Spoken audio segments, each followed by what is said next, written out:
we had a strange time where that happened, and then our office got smashed up twice, and we had God, I almost forgot about this one. When I was in the gym changing rooms, in the shower, and someone went and got my car keys, went to my car, got our work business card out of the car, spent loads of money on designer clothes online, had the decency to come back in the gym and put my keys back in the changing rooms. It was like an Ocean's 11. Yeah, but we had like that happening. We had drivers that were like disappearing with our money, like we were being set up, and it was just like, jeez.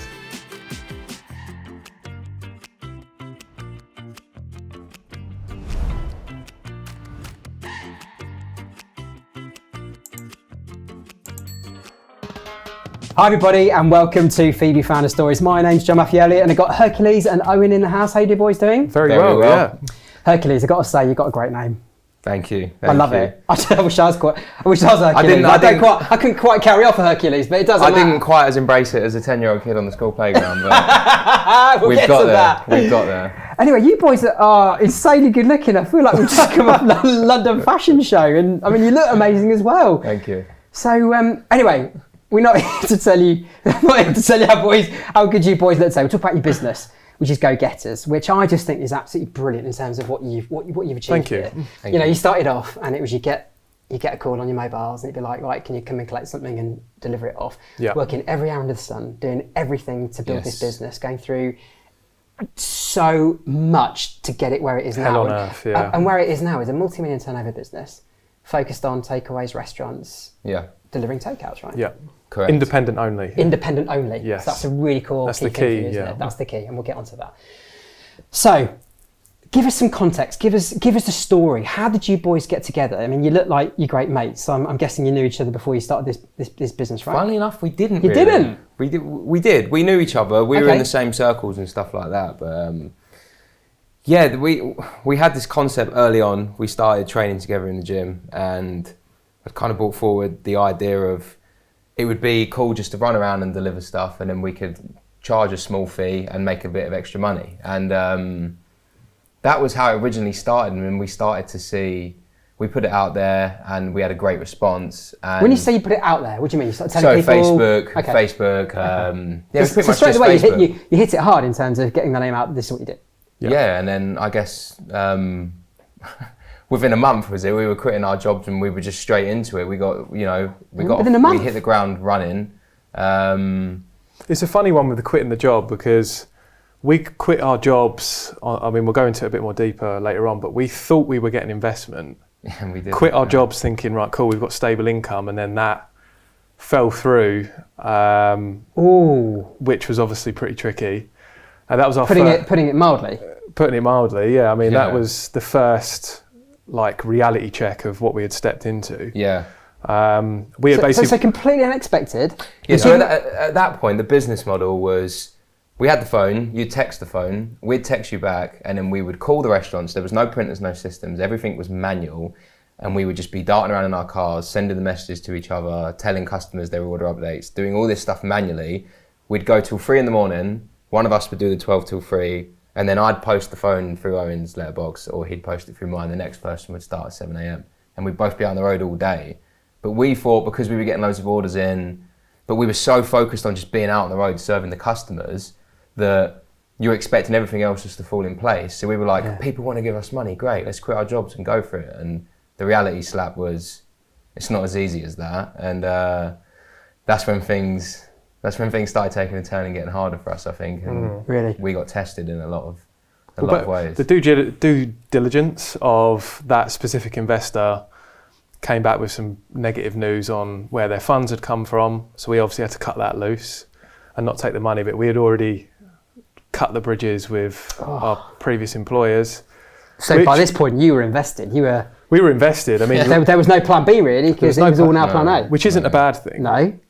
Luckily, we were very, very young and we didn't have... How old? I mean, I was 19 and Lee was 22. Yeah. How young you started? Yeah, so we didn't quite have, we didn't have children, we didn't have mortgages and this, that and the other. I mean, Lee did rent somewhere, but we were just thrown into the deep end like that because we were like, right, we've got no income now. We've got no money to grow the business as we had planned in our business plans. So we just had to it was almost like going back to like the start. It was almost like going back to like start one of, we've got no investment now.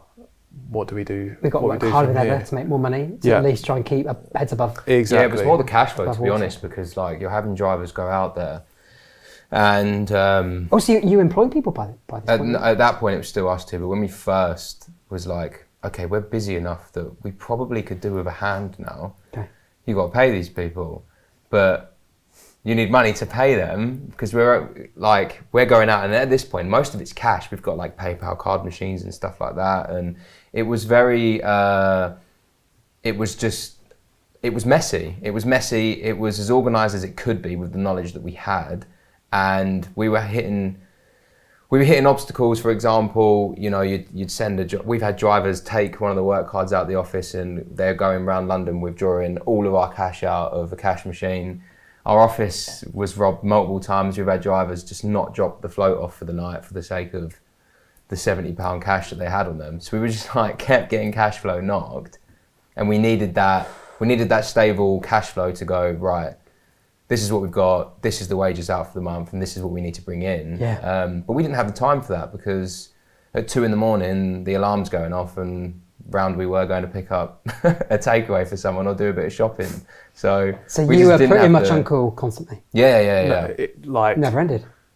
The anxiety of like you're trying to get 10 minutes of sleep, but you know an order's going to come in, and so you can't sleep. You just like, for anyone that's on call for any industry, my hat goes off to you because it's not easy at all. But yeah, it was difficult being on call because we even tried doing 24/7 at one time. We thought, yeah, this big great idea, let's do 24/7, late night drinkers, this, that and the other, but there just wasn't the market for it, and we were just staying up for So people don't do a spontaneous order at some ridiculous hour then? You might get one or two, but it's not exactly, yeah, right, okay. Exactly. You do get them, but it was more, I think when you're early on in a business, you want to do as much as possible, and here's all these things that we can do. And I think as you grow with a business, you realise what are you actually really good at, and what do you want to be known for, and do that. And you know, now, I mean, we'll get to where we are now shortly, but you know, we shut at 10 and we open at 10 in the morning. So we don't need to do all these extravagant hours because we're giving our USP and our quality service within that time period, and that's actually where our customer base that we want is. At that time, we were just trying to get anything and everything in to just grow the business as much as we could. Yeah.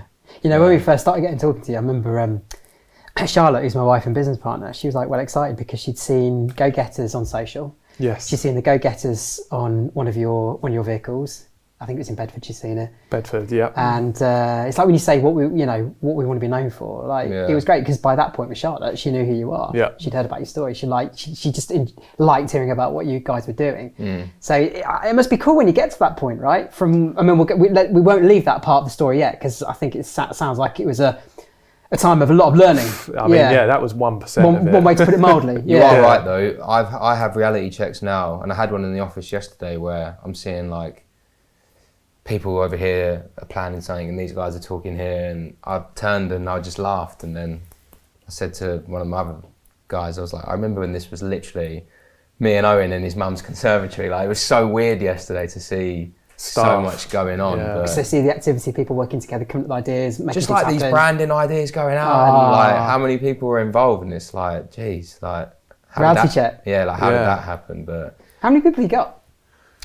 So we've got, I'd say, total drivers across all the areas that we operate in, we're touching around 300 now. And in the office, we've just hired a load of new people recently because we've just took on a really exciting new investment. Office is great. I've seen that on social. Thank you. Yeah, we've worked. It didn't look like that when we first moved in. But sorry, how many people? I'd say we've got about 25 head office staff now. Wow. Including me and Herc. And when you walk in at 9 a.m. and there's that many people around you, and I've still got the picture of our dingy, no-window office 6 years ago. It is... The doors smashed. It's crazy. Probably it's a good image to have in your head, because I'd imagine it drives you. Yeah. 100%. I mean, you can't, like... We've always been a big... I think why we've been able to do this and go through the grittiness is we've always been a big believer of, like, if you do what's hard in life, your life will be easy. But if you do what's easy in life, Your life will be hard. And I do truly stand by that. But yeah, no, it is. Were there times when you were close to quitting at the beginning? Oh, mate. Beyond it, yeah. Beyond it. Okay, so that sounds like it was like dark there times. was a point where I probably went. I mean, Owen did in his own perspective as well, but for me personally, there was a point where our investment was going to shit. It wasn't going the way that we needed it to go. Things weren't running smooth. We just borrowed my sister's house deposit to pay off the VAT bill because cash flow, we were paying wages. So using family money to help you get through stuff? I'd lost my flat. I was living on Owen's conservatory sofa. We were literally living off the tip money in the middle of the car, and I'd probably had about 60 minutes sleep over the course of 2 years. And I remember literally I was like, this is it. I am out. Done. I don't even want to get out of this bed when that phone is ringing and you're driving along and the phone's going buzz, buzz, buzz, because we're getting busier. We haven't got the systems for it.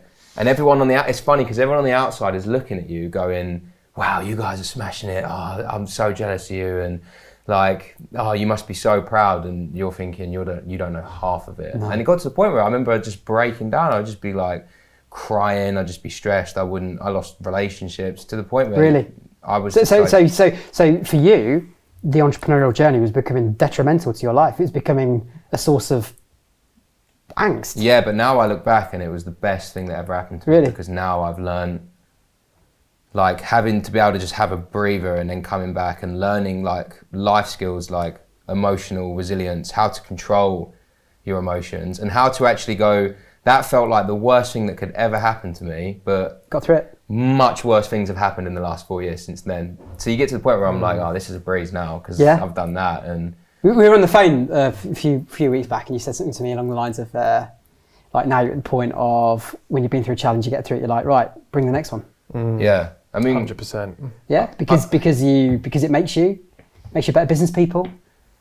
It's about having a network as well, people around you. Like the reason it's so good being in business with Owen and the people that we've got working there is we actively go out of our way to share insight and what we read and stuff with each other, where you're looking at people like, I don't know, as an example, David Goggins, a guy that like went through, you read his autobiography and you listen to his podcast that someone sends you and you're listening to a guy that tells you, no, actually stuff going wrong and pain is great because you learn something from it and you grow and then you get better and you get these calluses on your mind where you can become a stronger person, that now when there's a problem it's like wicked, right, let's find a solution, let's go to it, not hide in the corner. So that's growth, isn't it? Growth is in the pain and the trials and tribulations. But you boys have been like a real source of support for each other. And you said you're sleeping on his on his floor. It's been in your experience then great having co-founders to really share the burden. Yeah, and that's what it brings back to we're so lucky that we started this young. Yeah. How old are you now, by the way?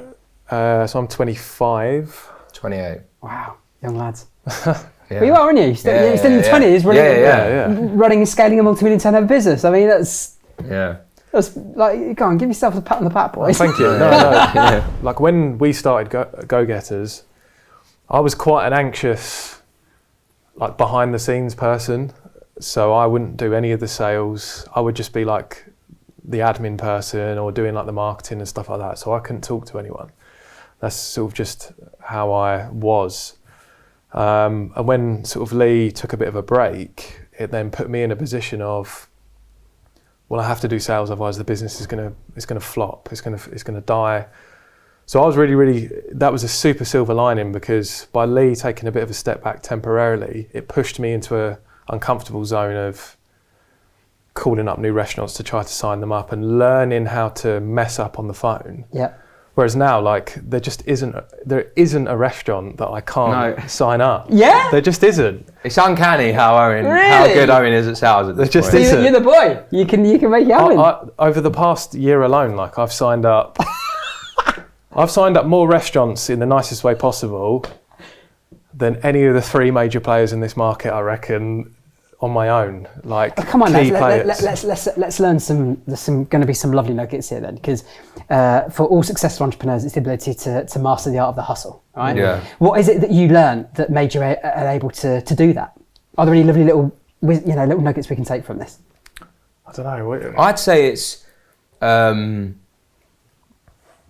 when you don't have an option in terms of, not even putting you on the spot because you just said it yourself. When we first started, I was more confident and outward going, and that was my skill. Yeah. And Owen was more quiet. But when it was be loud and be seen, or go back and get a job, it puts you in a position where you have no option but to have to learn them skills. And I think when you're in business with someone else and there's more than one of you, there's a blessing there, because it allows you to focus on what you're good at, to the point where me having to kind of take a step back and Owen having to go forward and do the sales, he's unlocked because he's had the space for me to be able to do that. I'm actually really good at sales. And for me, it was, okay, now I haven't got to go out and be the face. Actually, I can get into the nitty gritty, and I'm actually really good at, operationally planning where we should go and what we should do and how many people we're going to need. So that's interesting. You found that skills have emerged that you didn't think you were. And it's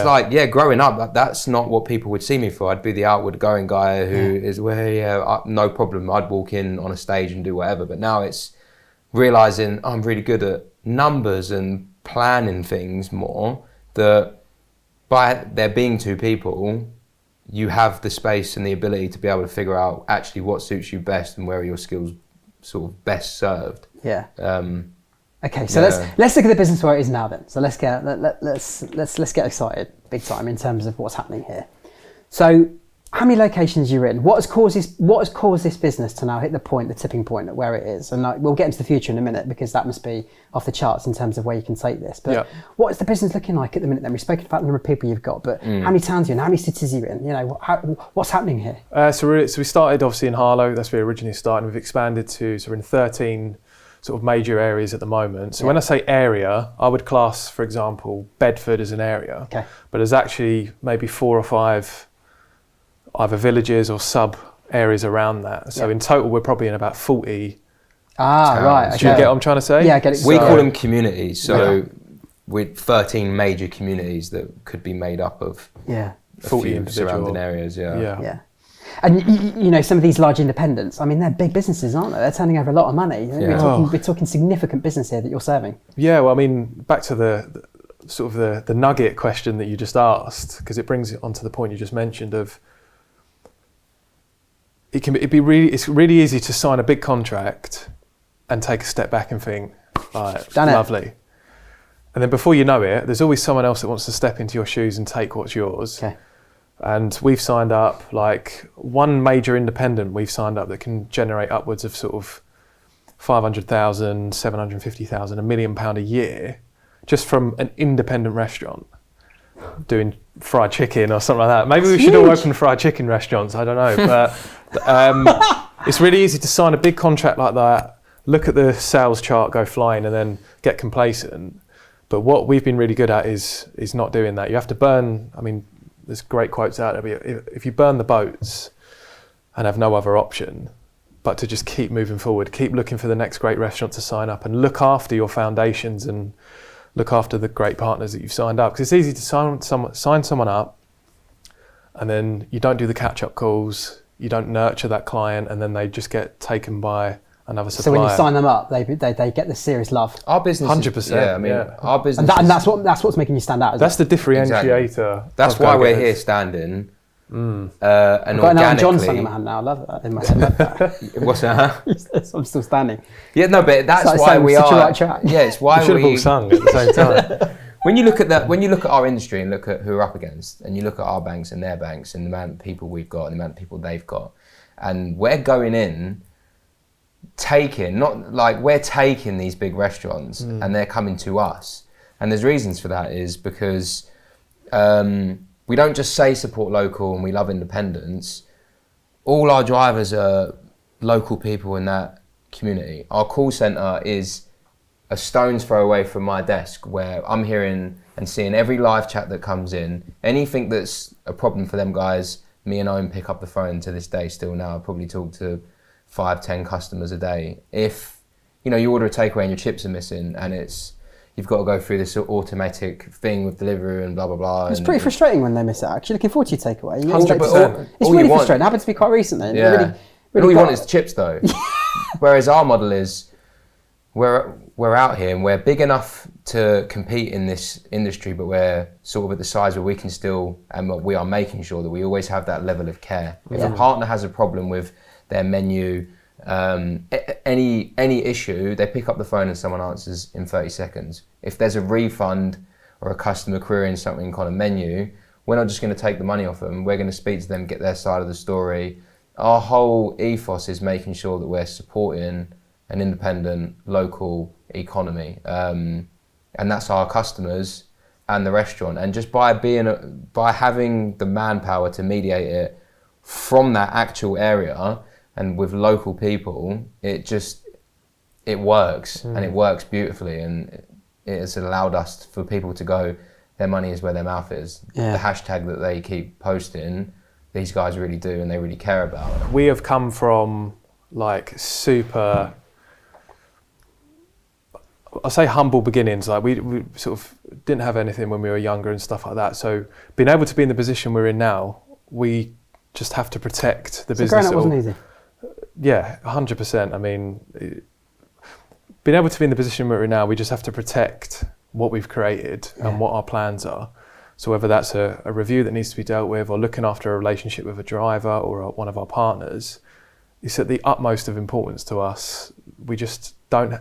Because of the struggles and what you've been through. We're not that far. There is no plan B. There just isn't. Yeah. Like, we have always had the attitude of, we'll lose everything we can over this. Like, we had an instance sort of around maybe a year after the time that we mentioned earlier with the house deposit, where it's a bit of another bumpy road as you get in sort of year 2 and 3. Whereas I'd persuaded my mum, which we didn't do, by the way, in the end, but I'd persuaded her to sell her house to fund what we were trying to do.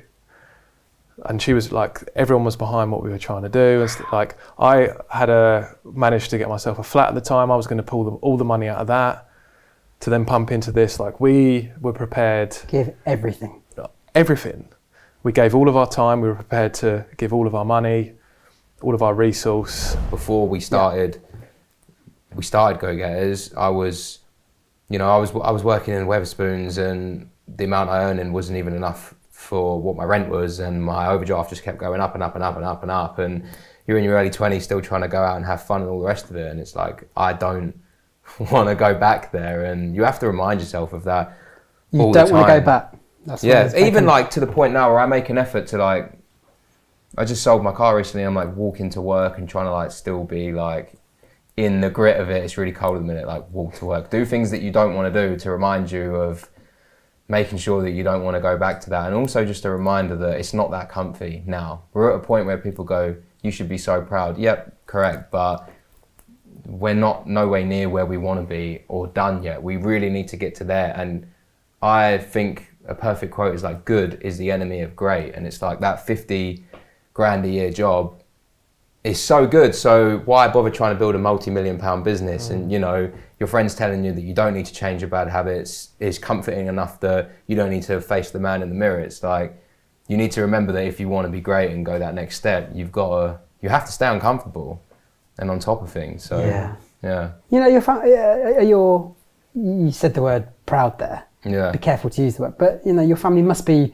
so proud of what you boys are doing here. Oh, 100%. Yeah, no, I mean, I guess shocked. Because I think there must be a level of shock as well. Yeah, no. Like, I mean, look what they're doing. You know? They all remember the 2 lunatics that were leaving the house till 1 a.m. every night in 2016, 17, like going out and doing McDonald's deliveries and that, because that's what we used to deliver in the first early days before we went independent only. But yeah, no, though, I would say they're definitely proud, 100%. I mean, could be proud of. Surprised as well. I think. Surprised. I think my mum definitely.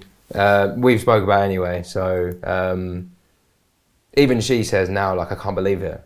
I can't believe that it, because she just didn't really understand the concept that much and how we would be able to compete in that market. That even now she's like, I can't believe it. Like, probably did it, son. She's like, please do not quit your job at the time.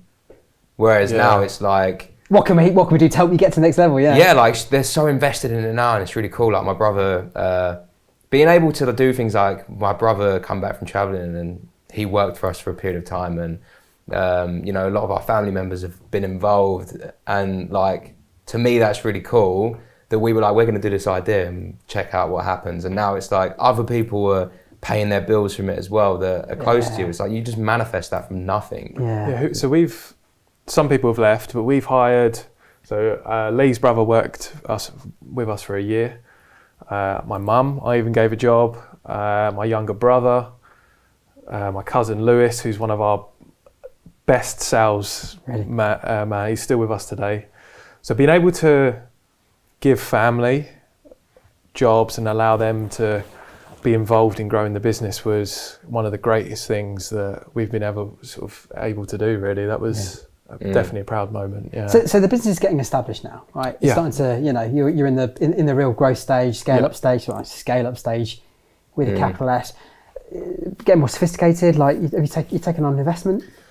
Yeah, taken on investment and like pretty big ticket investors as well, right? Yeah. It won't obviously mind me saying, but Name drop. Yeah, no, I'm not a name dropper at all. But so we worked on this for quite a long time, various meetings and stuff like that. But we've managed to take on the CEO of Addison Lee, which is for us.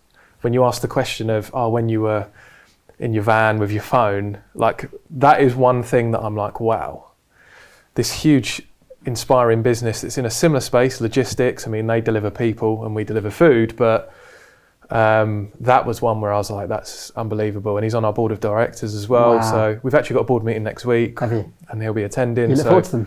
Yeah, 100%. Yeah. They're always no. They're great. You're sitting around a table with a load of people that've got a great mind and been there and done that. So we're just like, we don't know everything. You're like, bring it. Yeah, we'll soak it. Fantastic. And we'll do stuff with it. So he was the lead investor on that round, which was unbelievable. And the knowledge has such a mass amount of value as well, from obviously himself. Addison Lee's CTO has invested as well, so that's the guy who actually built Addison Lee's app. So having that brain on board with us is just unbelievable.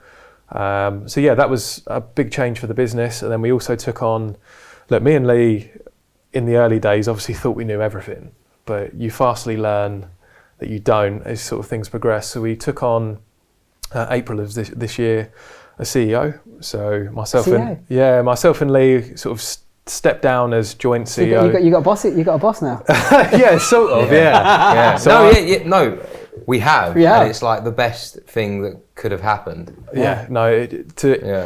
Professionalize, separate. Obviously, so Lee is Lee's COO and I'm CRO. So I take care of sales and marketing. Yeah. And Lee is all of the operations and drivers and stuff. And being able to just have that sort of come in every day and you know exactly what you're working on, and there's someone else, as in the CEO, taking care of everything else and giving you knowledge on how to scale things up, because we've never done it before. No. So having someone there is unbelievable, really. And obviously it's hard for two founders to not be a coalface. Yeah, let go of the reins. And have you found that? Surprisingly good. Yeah. I mean. Yeah.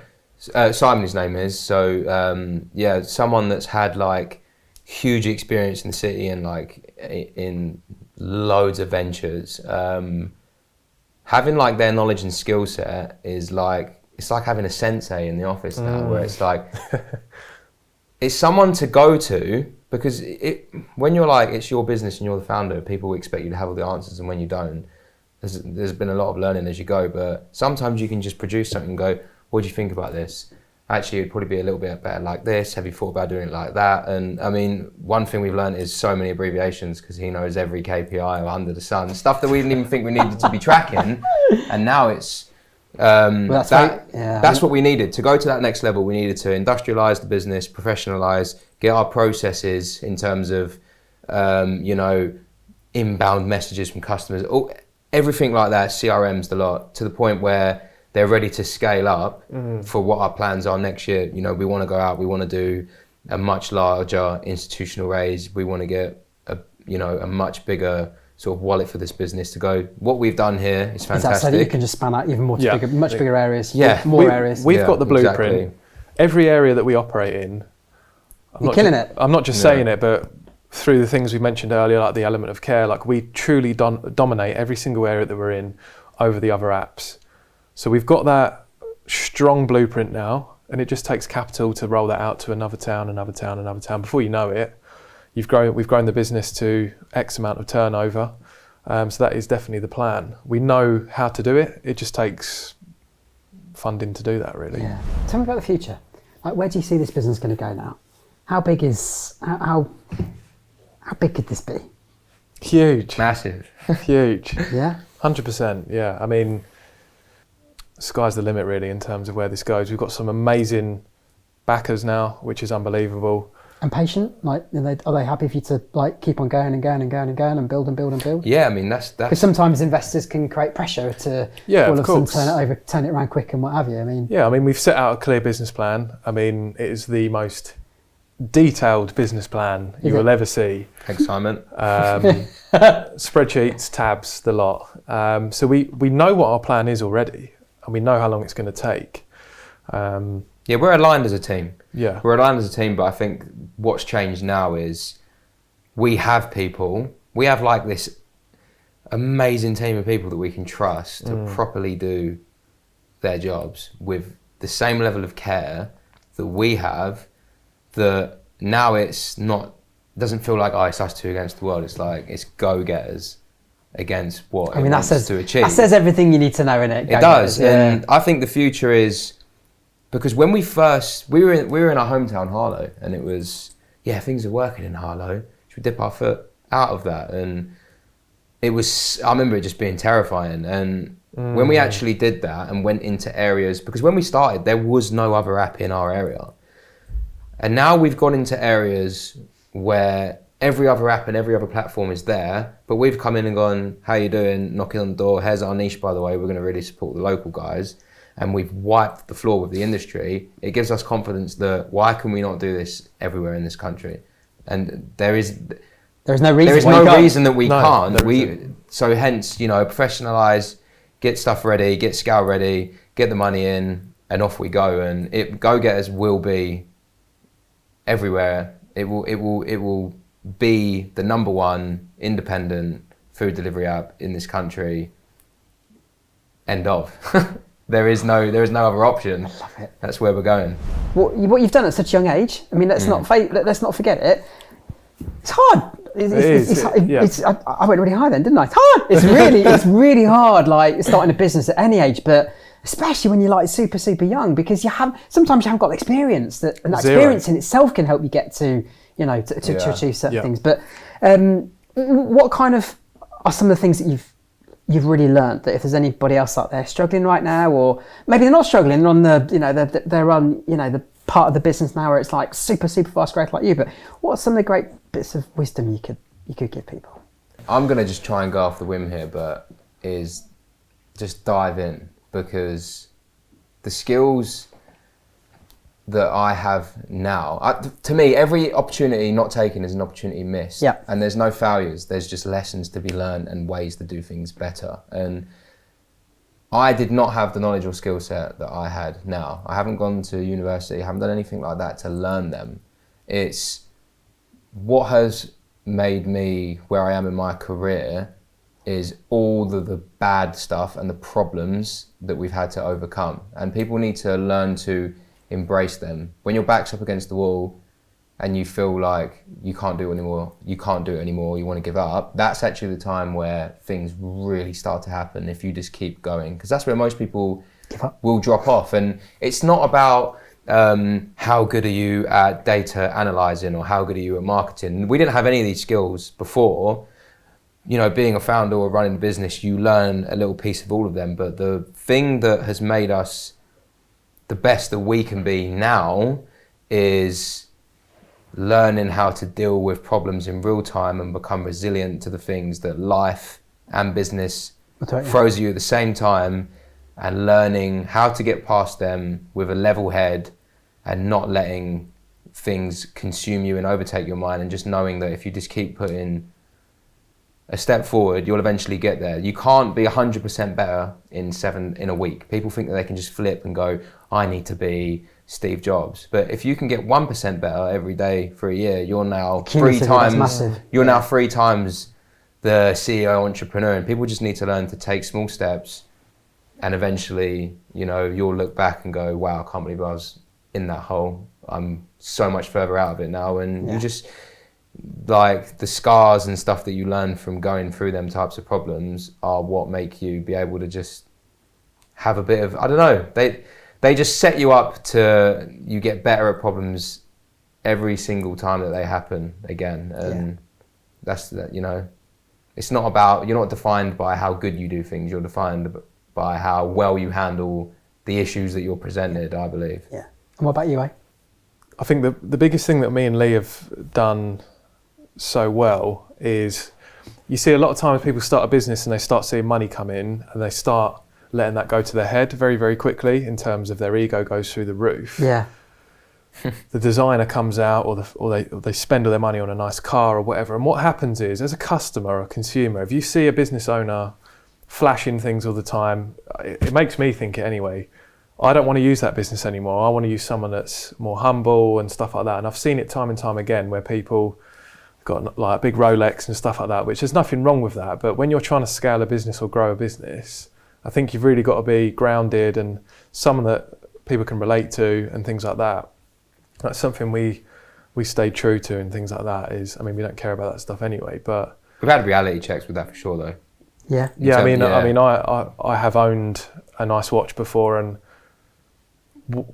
so we started in Harlow, which isn't the most affluent of areas. It's some parts are pretty deprived, and because we were the only people of our age building a business, in the first sort of year, that's the mistake I made. I let it go to my head. So I'm saying this from personal experience, and I was wearing a nice watch while delivering food.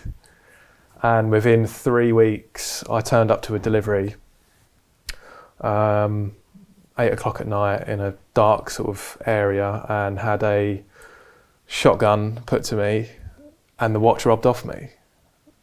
So that was the biggest reality check I received. Almost a sign from the universe, really, of just stop what you're doing in terms of that sort of stuff.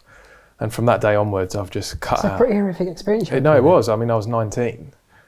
Scarred me for like 6 months. But again, it's like one of those things that, like, I am kind of grateful for that happening, because I've not wasted money on those sort of things. I've stayed humble to myself, and it's allowed me to progress on my journey, let's say. But yeah, obviously it wasn't the funnest of experiences. Yeah, it's just like being overly hedonistic is dangerous, isn't it? Like, because them things have enjoyment, like a nice car and stuff like that. But I think the time's right sometimes for them, and sometimes it's not. And you know, if you want to get a big investment in, or you want your staff to really, I haven't got to say it to you, know, you've got to still be relatable and part of that. And also them things do allow you to get comfortable, and they allow you to lose that drive of like, do you remember when you really wanted to go to there?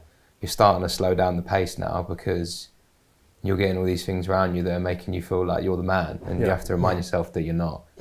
You're not the man that you want to be, or woman, you know, whatever it is. But we were a target for about 6 months. We had a strange time where that happened, and then our office got smashed up twice, and we had God, I almost forgot about this one. When I was in the gym changing rooms in the shower, and someone went and got my car keys, went to my car, got our work business card out of the car, spent loads of money on designer clothes online, had the decency to come back in the gym and put my keys back in the changing rooms. It was like an Ocean's 11. Yeah, but we had like that happening. We had drivers that were like disappearing with our money, like we were being set up, and it was just like... Jeez. We had to, it was a bit of a reality check to keep more of a low profile. And keep on the shit in a big way. Yeah. Well, each one of those things that had happened, it would have been very easy to go, do you know what, let's just pack it in, this is too much, just give up. Yeah. I reckon I could count 1 million occasions of where we could have just jacked it in. So yeah, no, that's one thing I'm proud of, is we've just continued going, because things like depression and that we've both been through growing this business, and you do have to go through, sadly, pain, come out the other side to become more of a resilient person. So yeah, I am hugely grateful for the shit that we've had to go through, basically, because we wouldn't be the people we are today without it. With the business that you have and the future that is ahead. You need to embrace it, but also you need to not stay silent. Yeah. That was one thing that would be my piece of advice, actually. Don't think that you've got to have the weight of the world on your shoulders, because it was too late. It was too late for me at that point. I was way too mentally and emotionally wrecked to just have a conversation about it. It was a lot heavier for me at that point. So, you know, embrace things happening to you and know that you can get stronger as a person, but don't feel like because you've started your own business, or this doesn't even matter about business anymore. It doesn't matter who you are. You don't have to have the weight of all of these things that you're thinking in your head, because 9 times out of 10 you verbally talk about them and the problem feels halved. And I definitely learned that lesson going through business, thinking I had to be the man, and even though I didn't feel like it, and kept that quiet for far too long. So, well, listen, what you guys have done is awesome. Thank you. No, it really means a lot. Two lovely people. You're doing a great job. Amazing what you're building. The brand that's getting out there, people know it. It's spreading across the areas. It sounds like you're going to be in loads more areas. This is definitely going to be a name that we're all gonna hear in the coming weeks, months, and years. So, awesome work. Thanks so much for coming in. Been lovely to get your story. Thank you for having us. Guys, you're the best. Thank you very much.